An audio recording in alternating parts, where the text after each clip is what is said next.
सद्गुरु भगवान की जय। निरंजन देवता की जय। दादू राम सत्य राम। दादू नमो नमो निरंजनम।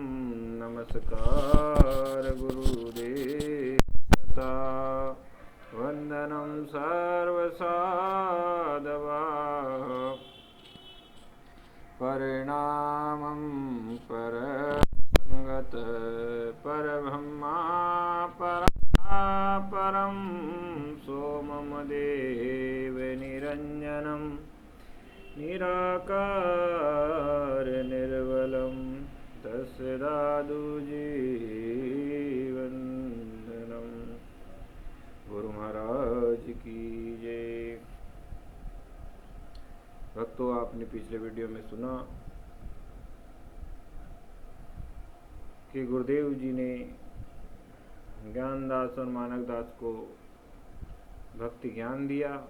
निर्गुण धारा का उपदेश देकर दादू जी महाराज निर्गुण धारा का उपदेश दिया और गुरु महाराज दादू जी ने सत्य राम मंत्र का उन्हें मंत्र दिया, जिससे वह अपनी भक्ति को आगे बढ़ा सके और उसका जाप कर सके। और केदार देश जाने की आज्ञा दी। केदार देश जाने की आज्ञा देने के पश्चात दादू जी महाराज स्वयं अबू पर्वत से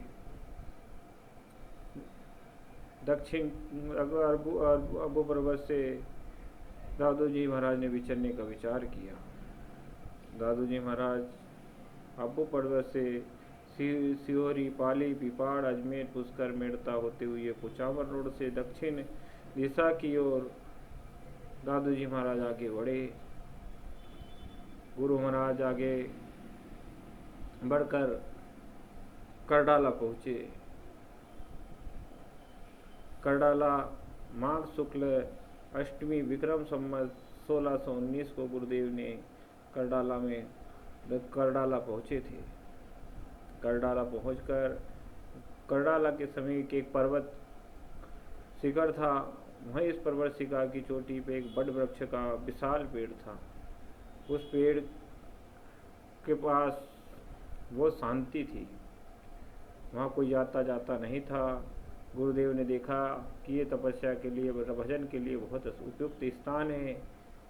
पेड़ विशाल होने के कारण उसमें पेड़ के नीचे बैठने वाला व्यक्ति दूर से दिखाई नहीं देता था और अंदर के वाले व्यक्ति को बाहर वाले व्यक्ति दिखाई नहीं देते थे, क्योंकि उसकी डालियाँ झुक गई थी। दादू जी महाराज ने उसी स्थान को अपनी साधना स्थान चुना और वहीं भजन करने लग गए। दादू जी महाराज अपनी दिनचर्या करडाला में वहीं करते और ध्यान अधिकतर समय ध्यान में ही लगाते रहते थे। कुछ खाते पीते नहीं थे। दादू जी महाराज अपनी साधना कर रहे थे। जब करडाला के कुछ लोगों ने देखा कि कोई महान संत यहाँ पधारे हैं और उस बड़ वृक्ष के नीचे भक्ति कर रहे हैं, तो करडाला की जनता दादू जी के दर्शन के लिए वहाँ आने लगी और दादू जी के आसपास जहाँ भक्ति कर रहे थे वहाँ की साफ सफाई करना, वहाँ की कुछ सेवा करने लगी।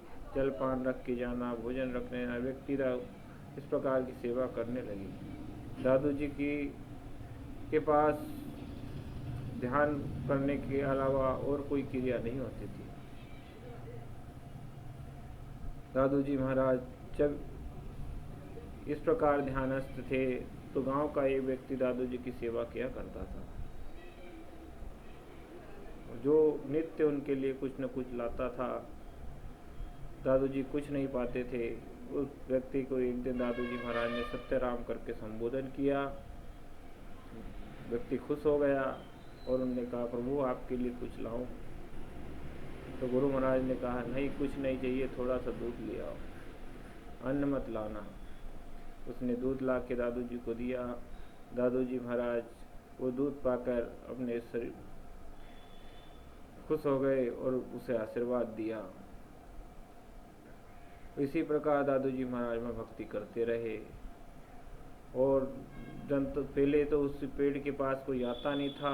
जब से दादू जी महाराज में पधारे उस पेड़ के पास आना जाना लग गया।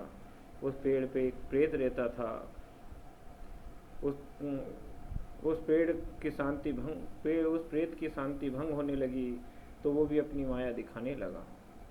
समय समय पे नए नए छलवे दिखाता, नए नए रूप बनाता, लोगों को डराता। एक दिन संध्या आरती चल रही थी। गुरुदेव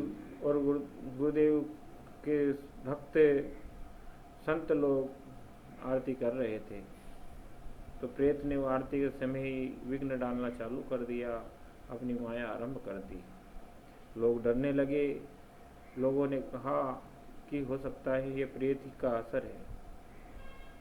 दादू जी महाराज का ध्यान टूटा। दादू जी महाराज ने देखा कि लोग विचलित थे। गुरु महाराज ने पूछा क्या बात है? तो उन्होंने कहा प्रभु लगता है यहाँ कोई प्रेत है जो अपनी माया दिखा रहा है और हमें डरा रहा है। दादू जी महाराज ने देखा ध्यान के द्वारा कि सचमुच यहाँ प्रेत है। प्रेत की सारी घटनाएं दादू जी महाराज को याद आ गई और उन्होंने दया कर उस प्रेत के ऊपर अपने कमंडल का जल छिड़क दिया। कमंडल का जल जैसे ही छिड़का वह प्रेत एक सुंदर रूप में परिवर्तित हो गया, एक सुंदर मानव हो गया और दादू जी महाराज के सामने हाथ जोड़ के खड़ा हो गया।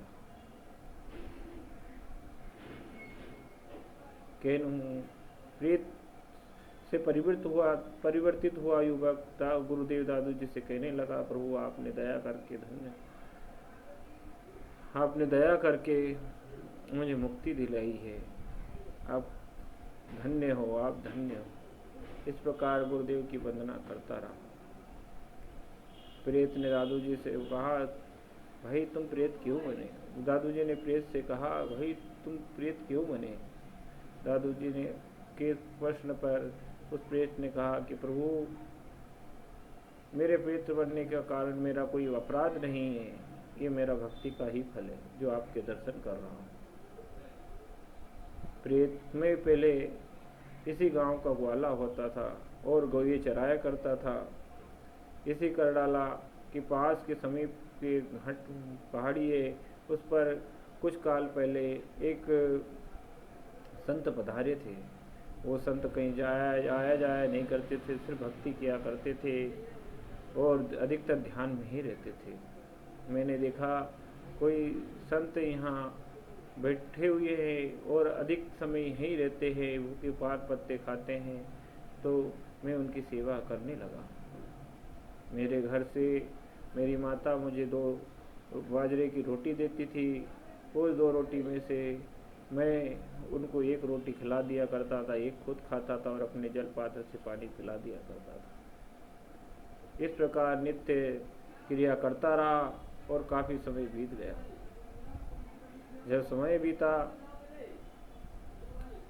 और संत भगवान को विचरने की इच्छा हुई तो उन्होंने कहा भाई तुमने मेरी बहुत सेवा की है, अब हम आगे जाना चाहते हैं, आपकी जो इच्छा है वो मांग लो। मैं अज्ञानी था, मैं कुछ ऐसी चीज़ ना मांग सका। मैंने कहा प्रभु अगर आप दया ही करना चाहते हो तो मुझे लंबी उम्र का आशीर्वाद दे दीजिए। गुरु महाराज ने कहा ठीक है भाई, जो आपने मांगा वही मिलेगा, लेकिन लंबी उम्र तो प्रेत की होती है, आप भी प्रेत हो जाओ। जब उन्होंने प्रेत होने का आशीर्वाद मुझे दिया तो मैं डर गया और गुरुदेव के चरणों में गिर पड़ा कि महाराज भक्ति का फल क्या इस प्रकार मिलता है? ये तो मुझे आपने श्राप दे दिया। दादू जी महाराज ने कहा, संत भगवान ने कहा कि नहीं भाई, आपको श्राप नहीं दिया, ये आपको वरदान ही है। ये प्रेत योनि आपके लिए मुक्ति का साधन बनेगी। कुछ काल के बाद दादू जी महाराज जैसे महान संत सनक जी के अवतार गुरुदेव संत श्री दादू जी महाराज यहाँ धराधाम पर आएंगे और आपके यहाँ करडाला पहुंचकर आपकी मुक्ति उनके दर्शन से हो जाएगी और तुम अमरलोक को प्राप्त करोगे। इस प्रकार संत भगवान ने मुझे कहकर वो तो प्रस्थान कर गए। कुछ समय के बाद मेरी मृत्यु हो गई और मृत्यु हो जाने के बाद मैं प्रेत हो गया। प्रेत होने पर आज तक मैं इसी स्थान पर विचर रहा हूँ। मैं आज विचर रहा हूँ और नित्य आपके आने का इंतज़ार कर रहा हूँ। आज वो दिन, बड़ा दिन आ गया। काफ़ी दिनों से मैं आपका दर्शन कर रहा था, पर ये नहीं, प्रेत होने के कारण मैं आपको पहचान नहीं पा रहा था। भगवान आज उन महान संत के माने सत्य हो गई। आज आपने कृपा कर दी। इसी प्रकार बार बार गुरुदेव दादू जी की स्तुति करते हुए प्रेत योनि स्वर्ग को चला गया। स्वर्ग को चला गया और स्वर्ग को जाने के पश्चात वहाँ वो स्थान एक रमणीक स्थान हो गया। गुरुदेव वहाँ विराज रहे थे। लोग आते, दर्शन करते, भक्ति करते। इस प्रकार गुरुदेव दादू जी महाराज ने उस प्रेत को प्रेत योनि से मुक्त कराया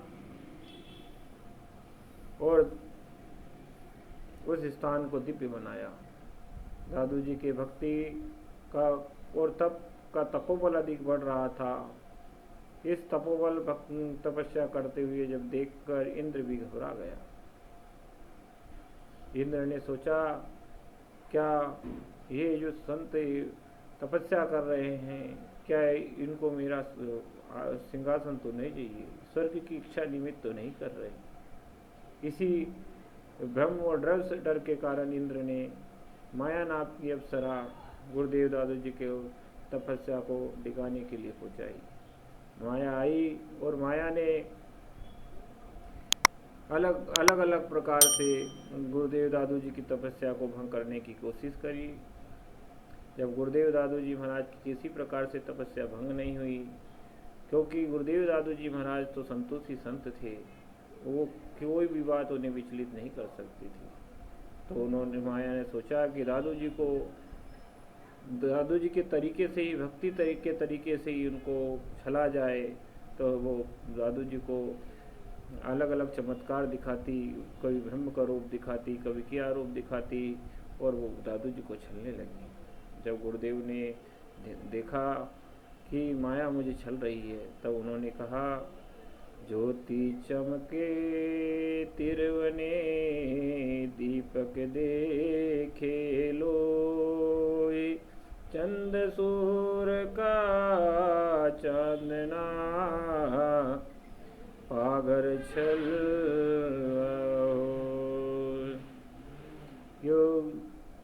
जिस प्रकार बिजली ज्योति के समान झिलमिल झिल चमकती है, दीपक ज्योति चंद्र सूर्य अरुण आदि उत्तरी दिशा में दिखते हैं, ब्रह्मा दिखता है, सब कुछ ये सब दिखता है, सब माया का ही खेल है।